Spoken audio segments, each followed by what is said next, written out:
this line, c4, c5, g3, knight f6, bishop g2, d5. So black is opening up the center here, and we have to say this is a pretty ambitious approach for black. It's something that white absolutely should be ready for, because if he's not knowing something specific, it can easily happen that white is pushed back. We will see later why that is. So I think white should take now on d5, and knight comes to c3. What black is usually doing here, he's retreating the knight to c7 and then trying to set up a Maroczy bind with e5. This is what I was referring to with standing worse with white. If you allow the Maroczy bind here to be set up against you, you better have a very clear idea what you want to do, because otherwise you just play with less space, and you're kind of playing a black side opening here with white. So first of all, before we get into the thick of things there, alternatives on move 5. Knight c7 is by far the main move, but black has played other things. A move that is easily played against is move e6. This is actually a real mistake. After knight takes, e takes, queen to b3, this pawn is lost. It's quite amazing that a player like Kramnik, let me count, 14th world champion, that he stumbled into this against Boris Gelfand. Okay, it's more than 20 years ago, but still Kramnik was a world-class player at the time. Yeah, this pawn is lost. After c4 there is this, oops, and the pawn is gone. In the game, Kramnik tried this, but queen takes, bishop takes is just a pawn up. It is a bit inconvenient for white to put the bishop here, but it's a big center pawn and white has a clear advantage. So e6 we can be very happy about. What else? Yeah, the knight is attacked, it should move. Sometimes they take, but I believe this is a good line for white. It is somewhat comparable to the Grünfeld approach that we will see later after c4, knight f6 and then d5 next. However, this compares very favorably for us because black has played c5 already. This opens up that diagonal towards the b7 pawn. So rook b1 can be played when we attack this pawn directly. One important idea that you should keep in mind, that if you take b7 with the bishop, there can easily be a funny tactic happening. So something like this can be answered with queen to d5, and there is a double attack on the rooks. However, you can play rook takes b7. It's a funny motif. After takes, this rook has nowhere to hide. Black usually just covers this, yeah, with queen c7, let's say, but then you can just play a normal game, like knight f3, d4, bishop f4 later. White is quite comfortable. Knight to b6 is the last of the obscure moves here on move 5. We can play normally. d3, knight f3, and here is an important moment. This is a Maroczy bind, and I mentioned that I don't like so much playing against that, but here the knight is on b6 instead of c7, and this is a big difference as we have the strong move a4. This is going to irritate black a lot. Bishop and a5, and the knight has to go back, losing even more time. Knight d2 and knight to c4, and here white can be very happy, and this bishop is fantastic. We have interesting options on d5 and b5, and yeah, black is simply unorganized after having lost so much time. The only real thing of concern is knight to c7, retreating, trying to play e5. In this particular position, white has a couple of options. I'm going to actually present two.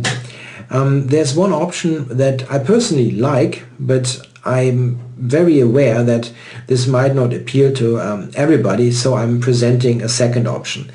The idea I'm referring to, that is kind of dependent on your taste, is the move queen to a4. The good thing about it is black only has one good continuation available that he has to know or find, The bad news is if he plays it, we are going to have to defend it a little bit, but having an extra pawn at the same time. So what am I talking about? After that check, the only really good move is bishop d7. Moves like knight d7, for example, knight f3, and then like, I don't know, g6, d4. This is good for white. White is opening up the center favorably. We have this knight pinned and we are better developed. A move like this is simply not good. The only good move is bishop d7, and then we play queen to b3, double attacking the pawn on b7. Black has a hard time now to avoid the loss of a pawn. In fact, he cannot avoid it.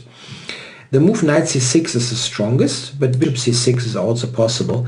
I think here we have, I think here black does not have enough for the pawn. Takes, takes, takes. Queen d7 it has to be played to keep this covered, and then knight b5. This is an irritating move. Yeah, the knight is attacked on c7 and it cannot take as a8 is hanging. So rook c8 has to be played, and now after, let's say, knight f3, knight b5, queen b5, I believe that black does not have enough compensation. He has more development and a bit more space, but the structure is very good for white. We will often go back here and play d3. I think white is better here. Move knight c6 is stronger. Here we take on b7, and now black has to avoid a couple of pitfalls. The first one is rook b8. This has been the end of many of my blitz games. Queen takes c6 and white just wins. A nice little tactical shot, which at the end, oops, I didn't want to do that, gives white an extra piece. So rook b8 is a big blunder. Black only has knight to d4. It's the only move. So queen e4. The queen has to go back from this dangerous square, and we have to cover this fork. Bishop f5 is again running into a trick, and white will have a clear advantage. Quite nice. So yeah, and of course this is worse even. Yeah. So what is he going to do? The only good move is g6, which renews the idea of bishop f5. Yeah, and white has to go to b1. Yeah? This is also why I'm not recommending this as the only option. It is not everybody's cup of tea to play queen a4, queen b3, and then here, and then here, and then here. Yeah, to be honest, I'm also not a huge fan of snatching pawns and giving up the initiative, but here I think that we shouldn't forget that we also have a very good pawn structure. The b pawn is rather important to usually cover this, but it is missing now. So I think it's worthwhile investigating this. Bishop g7 now is the best move. Black does not need to spend time on rook b8. Yeah, possible, this move, but bishop g7 is better. White cannot afford to take this anyway. This is just, nah, this is not a good idea. So I think that just e3 is better. Yeah? After bishop g7, just e3. This is getting back, and knight e2. And again, I think black has enough compensation, but I don't think he has more than enough. And I would be okay with playing the white position, but if you're not, I understand what you're saying. This is why I have a second option available.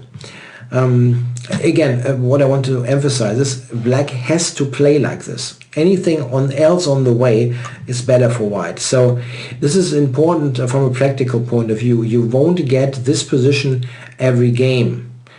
It's just a possible position. Deviations are very good for you. Okay, what is my alternative? If we go back here, just play knight f3. Develop a piece. Not bad. Knight c6. Black strengthened the center. And yeah, now an interesting moment for white. First, I considered to play castles here. And then after e5, play the move a3. This is what Grandmaster Marine has recommended in his opening series. In his series of books, I mean. An interesting line. And I'm going for something similar. But I want to play the move right away. Right on move 7. Why? If you start with castles, which is not bad. I'm just saying, if you start with castles, black has the additional option of playing g6, which is rather solid. Yeah, I mean, not like fantastically great, but it's an alternative.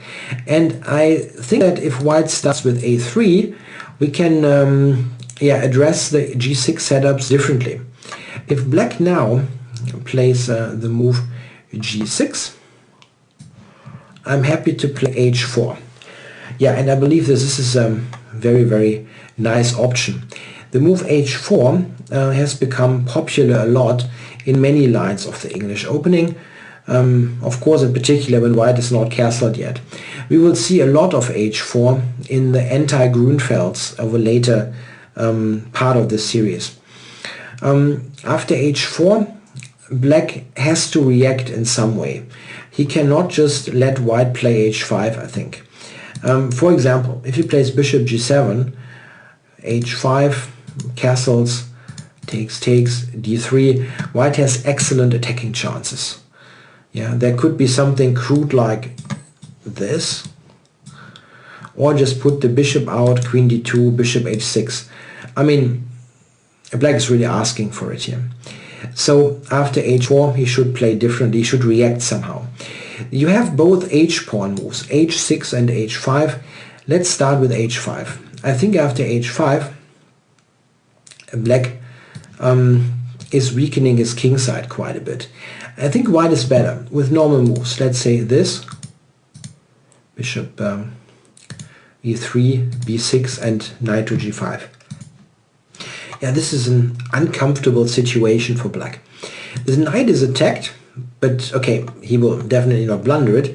But if you look at this position, the knight on g5 is just a very annoying piece.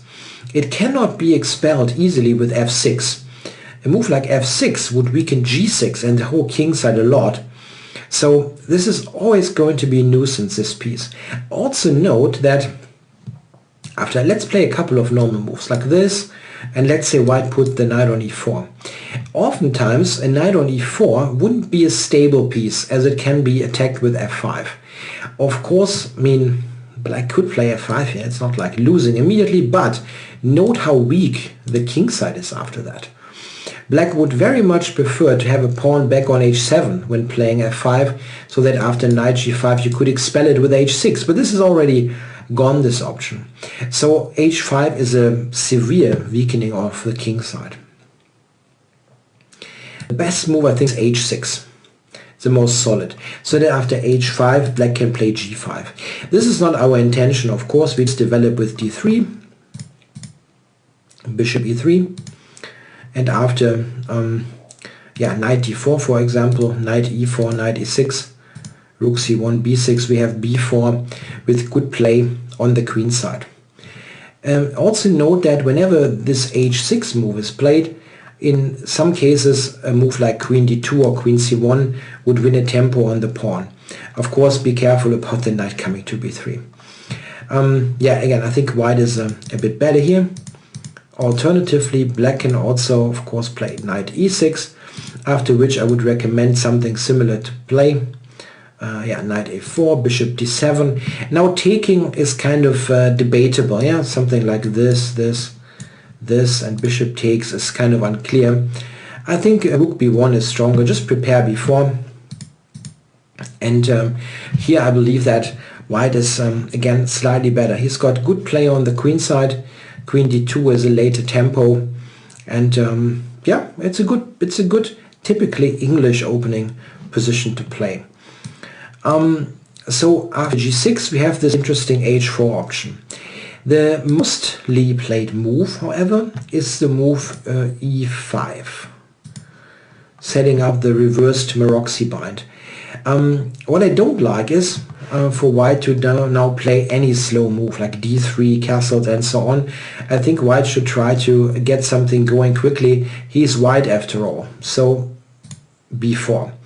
This is also very consistent with other b4 ideas that we have throughout the video series. For example, we have seen this in the video right before, that we're going to go a3, rook b1, b4 against c4, c5, or we have played b1, rook b1 and b4 in the reversed dragon. yeah, before, how is black going to play against it? First we have to check if black snatches pawns. Yeah, like this. And now can he take pawns? Yeah, knight takes is easy. We have a good e5 pawn to take. And if he takes with the bishop, we're going to take on e5. And this is not going to end well. Knight takes, queen a4, check. Knight c6. And in a position like that, we have the far better pawn structure. And black cannot even castle. So it's unplayable, this position. Black can take on b4. And after a takes, play differently. This is possible. He can play a6, stopping b5. Here my suggestion is to immediately open up the position. We shouldn't forget that black has played a couple of moves with his knight, and now he even has to take with it on a8. Yeah, so knight takes b5. I think that white is a bit better in this position. Also after e4. First I was a bit concerned. I don't want to go back there, but I think it's no problem. Knight back to g1. This pawn is attacked, and if black covers it, knight h3, white will have good chances. With d3 the position can be opened up. The knight is not great, and in all black's position is rather loose with those pawns advanced so far. Black king doesn't feel very safe in the long run. I think instead of e4, queen a5 is better. But again, normal moves here, and white is better. This is an unstable piece, center is slightly vulnerable, and b7 is a weakness. It's more of a weakness than an asset here. There's not, I mean, it's not like he has a passed pawn with the b pawn. Technically yes, but white will put pressure on it and often just win it. So this is not a particularly great option for black. So what should he do? I think better is, in comparison, to move a6 immediately. Here I would suggest just to take and to develop.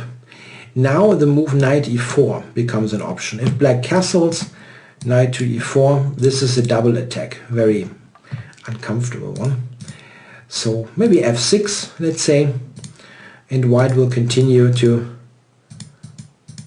play like this, using this extra pawn in the center that we have with those traits, c against d pawn, b against c pawn. I think white is a bit better here.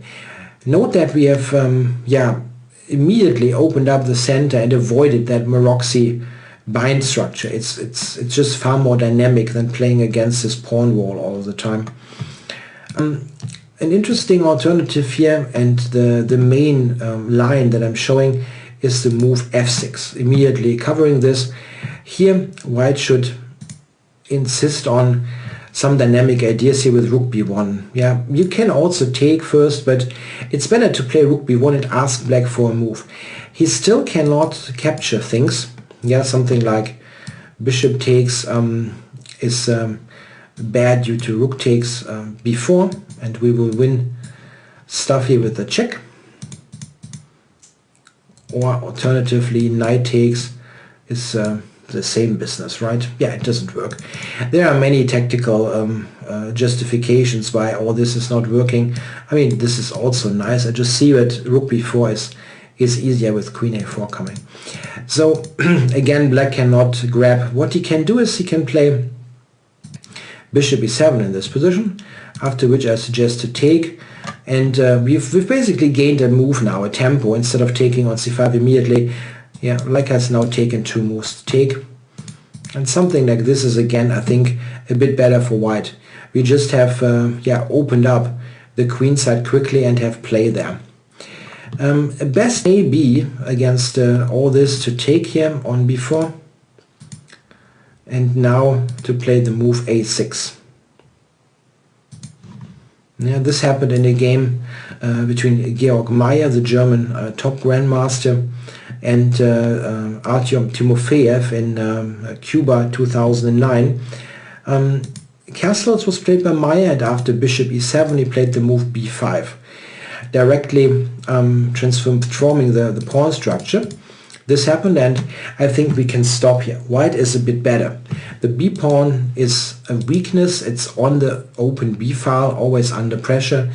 And note that black also has some weaknesses on the light squares.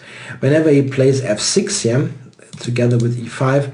We shouldn't forget that. e6 is weak. The diagonal here can be weak for checks. I think white has a slight advantage. Maya, in fact, won that game relatively quickly with an attack on the light square. So it's not just about grinding on the b pawn here, but we can also sometimes use quick dynamic ideas here. I like this a lot, this approach with b4 against this reverse Maroczy. I think this is much preferable to slower setups with d3 and so on. And those I don't find convincing at all. So here you have a choice. You can play this queen a4, which will lead to a large advantage if black doesn't know his stuff, or to an unclear position where you have won a pawn and you have to defend a little bit. The alternative is a3 here, after which we get this h4 after g6 like this, or we get the b4 option against the reverse Maroczy, both leading to interesting dynamic play. So I think you should find something that suits you in this chapter of our series. Yeah, I hope you enjoyed it. Thanks for watching.